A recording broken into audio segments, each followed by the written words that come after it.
Ada tapi seperti tiada.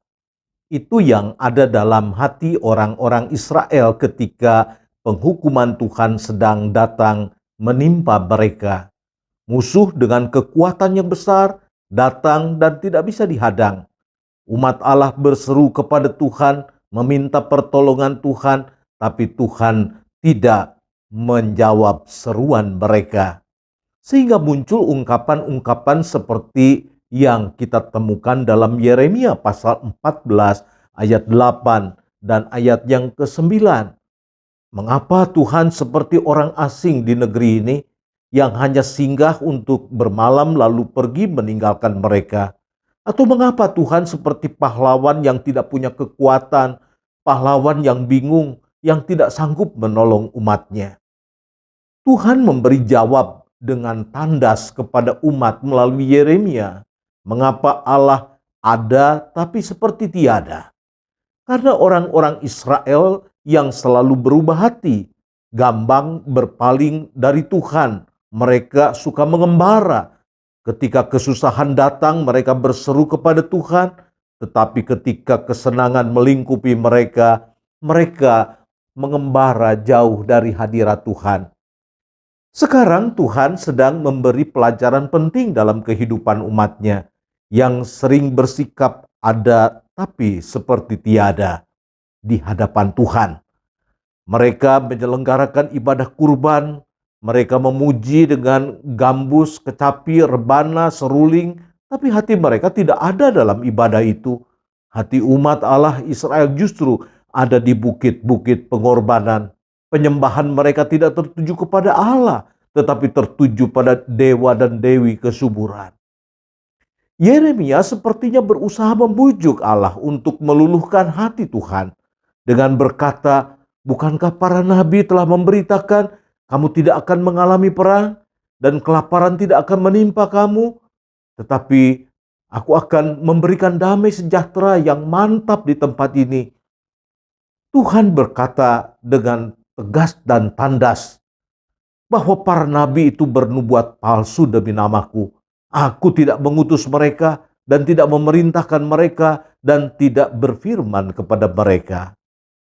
Saudara-saudara yang dikasihi Tuhan, apabila kita sebagai umat sering bersikap ada tapi seperti tiada, bisa jadi kita akan mengalami apa yang dialami umat Allah Israel. Dibiarkan Tuhan mengalami pelbagai aniaya, penderitaan, kelaparan, dan kehancuran, supaya kita sadar bahwa bersikap ada tapi seperti tiada itu sangat menyakitkan hati Tuhan. Bukankah sekarang banyak manusia sibuk dengan pelbagai kegiatan agama, mengenakan atribut-atribut keagamaan?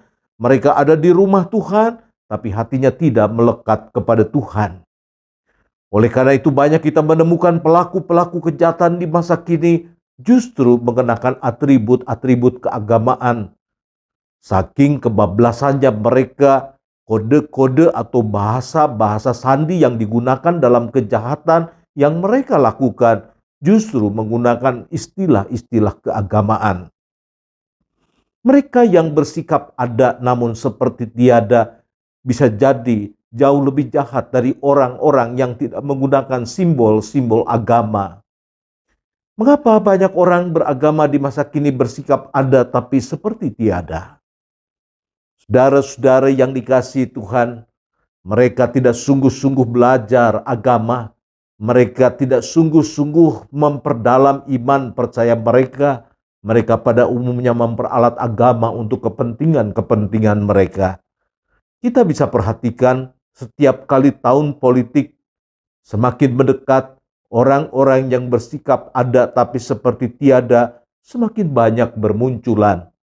Mereka menggunakan agama sebagai sebuah alat untuk mencapai keinginan-keinginan mereka.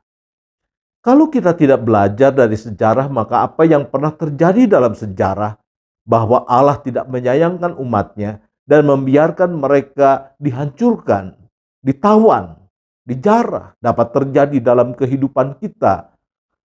Sampai pada satu titik nadir, umat menyatakan pertobatannya.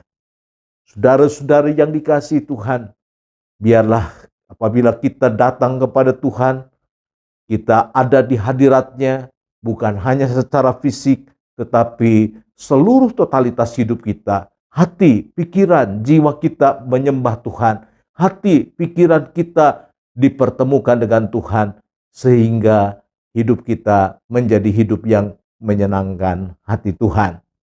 Tuhan Yesus memberkati kita.